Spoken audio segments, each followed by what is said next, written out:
Halo Pade Lover, ketemu lagi ya sama Pade. Dan seperti biasa, kali ini Pade bakal mendongeng sebuah alur cerita dari film-film yang kalian request. Dan untuk hari ini, requestan datang dari teman kita berikut ini. Dia merequest sebuah film yang berjudul My Friend's Mother, yang tentu saja bukan judul aslinya ya, karena film ini adalah film JAV. Jadi Pade bakal sediakan kode nuklir di video ini yang bisa kalian tukarkan di Indongapret. Buat yang ngerti, diam aja ya, nggak usah banyak ngomong, biar bocil-bocil di sini nggak bisa menemukan film ini ya. Dan film ini dibintangi oleh artis JAV legenda yang pastinya para master JAV di sini sudah pada tahu lah ya. Film ini sendiri menceritakan tentang seorang ibu satu anak yang lama banget ditinggal oleh suaminya, dan karena lubang kehampaan itu perlu diisi ya. Akhirnya dia pun kemudian menjadi target bulan-bulanan kedua temen anaknya. Standar lah ceritanya ya. Jadi ya langsung saja kita masuk ke video. Silahkan klik dulu tombol subscribe-nya, klik kalau sudah, silahkan duduk yang manis, jejer yang rapi, siapkan pelumas sachet, jamu purwoceng, kunci Inggris, dan Pade puter intro nih Pade.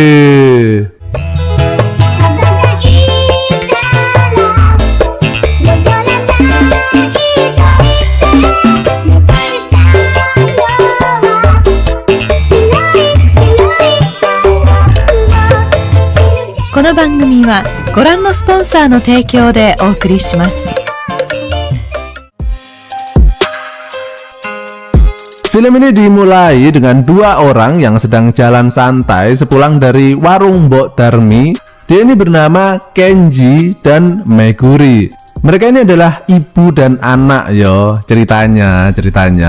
Nah, ketika mereka ini sedang jalan-jalan nyantai ini, tiba-tiba dari arah seberang terlihat dua orang cowok. Mereka ini adalah teman semasa kecil Kenji yang bernama Yuya dan Masato. Tapi mereka ini bukan teman deket yo, bahkan bisa dibilang mereka ini jarang banget bergaul dengan Kenji, karena Kenji ini adalah tipe orang yang penyendiri gitu ya. Nah, ketika mereka ini melihat Kenji dan ibunya itu, mereka mengira bahwa Kenji ini sedang berjalan bareng dengan pacarnya, dan mereka ini sebenarnya berniat untuk menggodanya yo. Namun mereka ini kemudian sangat terkejut ya ketika mengetahui kalau ternyata Meguri ini adalah ibu Kenji. Ibunya masih cakep loh ya. Ya iyalah, wong dia ini kan artis JAV ya. Tapi emang sih Meguri ini adalah salah satu artis JAV yang sudah berumur, namun aura sensualnya itu masih sangat terpancar ya. Ada yang setuju nggak dengan pendapat Pak De barusan? Nah, mereka ini kemudian mencoba mendekati Kenji dengan dalih kangen ya, pengen main bareng lagi gitu, kayak pas waktu mereka kecil dulu. Yang sebenarnya sudah kalian tahu lah ya, kalau sebenarnya itu semua cuma modus aja sih, biar mereka bisa mendekati Meguri. Dan film ini pun dimulai. Mbok fantasiku. Keesokan harinya, mereka pun datang ke rumah Kenji dan terlihat Meguri yang sedang menyiapkan suguhan susu cap nona, susu cap janda ya, meskipun dia ini ceritanya bukan janda ya, tapi suaminya itu lama banget nggak pulang-pulang dari luar kota. Nah, beberapa menit kemudian Yuya ini pamit buang air kecil, dan ketika ia sampai di ruang tamu, dia kemudian terhenti karena dia melihat Meguri yang sedang bersih-bersih sembari jentat-jentit. Dan dari belakang, dia ini tengah menikmati pemandangan tubuh Meguri yang semlohe. Dan tiba-tiba terdengar suara bel ting-tung, dan ternyata itu adalah kurir JNE yang mengantar paket untuk Meguri. Sementara itu, Yuya yang dari tadi tengah mengikuti Meguri kemudian mengetahui kalau ternyata isi paket tersebut adalah tongkol jagung sintetis yang bisa geter-geter itu. Dan Meguri ini kaget ya mengetahui Yuya yang tengah melihatnya. Yuya kemudian menanyakan arah toilet karena dia ini pengen buang air kecil toh. Dan ketika Yuya hendak menuju ke toilet, dia kemudian berubah pikiran dan kembali menuju ke arah Meguri. Sehingga meskipun Yuya ini sedang kebelet pipis yo, Namun dia ini bukannya mencari lubang toilet, melainkan mencari lubang yang lain, lubang knalpot gitu. Nah, beberapa menit kemudian setelah lega banget gitu rasanya bisa buang air kecil barusan, Yuya kemudian pamit pulang dan diikuti oleh Masato. Keesokan harinya terlihat Kenji dan Masato yang tengah menunggu Yuya di pinggir jalan karena mereka ini janjian mabar pepeng shot ya. Namun kemudian Masato mendapatkan SMS kalau Yuya nggak enak badan sehingga nggak bisa ikut acara tersebut. Dan karena Yuya nggak ikut, si Masato ini pun juga ikut-ikutan nggak jadi ikut main game tersebut. Sehingga Kenji ini kemudian berangkat sendirian ke warung Mbok Darmi buat nebeng wifi gratisan.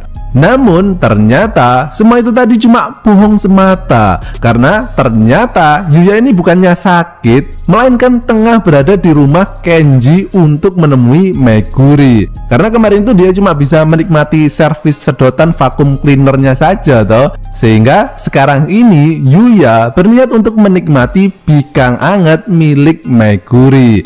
Nah, sementara itu Masato yang curiga dengan tingkah laku Yuya, dia pun kemudian pergi juga ke rumah Kenji. Dan di sini tanpa sepengetahuan siapapun, Masato kemudian merekam adegan bercocok tanam tersebut.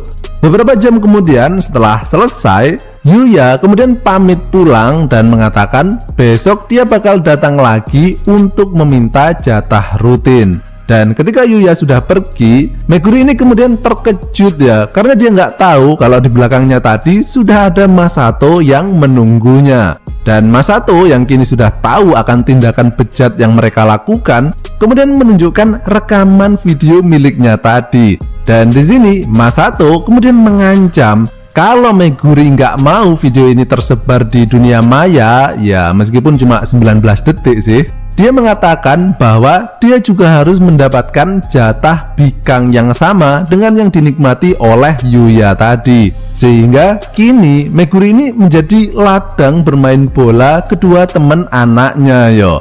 Bahkan suatu ketika Kenji, Yuya, dan Masato datang bersamaan dan mereka ini sengaja membeli minuman beras kentur banyak banget dengan tujuan untuk membuat Kenji ini teler yo. Dan ketika Kenji ini sudah nggak sadar, pada saat itulah kemudian Meguri ini dijajah oleh kedua temennya itu. Dan setelah kejadian tersebut, kini terlihat Meguri ini jadi lebih sumringah yo, lebih bahagia gitu. Bahkan ketika ia ditelepon oleh suaminya, dia ini juga bilang untuk jangan terlalu mengkhawatirkannya dan fokus saja kerja. Karena Meguri ini sekarang udah agak bingung lagi yo untuk mendapatkan jatah nutrisi batang hariannya. Sementara itu, Kenji ini sampai sekarang juga nggak pernah tahu tentang kelakuan busuk teman-teman mereka. Jadi bisa dibilang Kenji ini di film ini apes banget ya, karena kebagian jatah peran sebagai anaknya kan. Kelakuan bejat mereka pun berlangsung hingga akhir zaman atau akhir syuting lah ya. Dan film ini pun berakhir.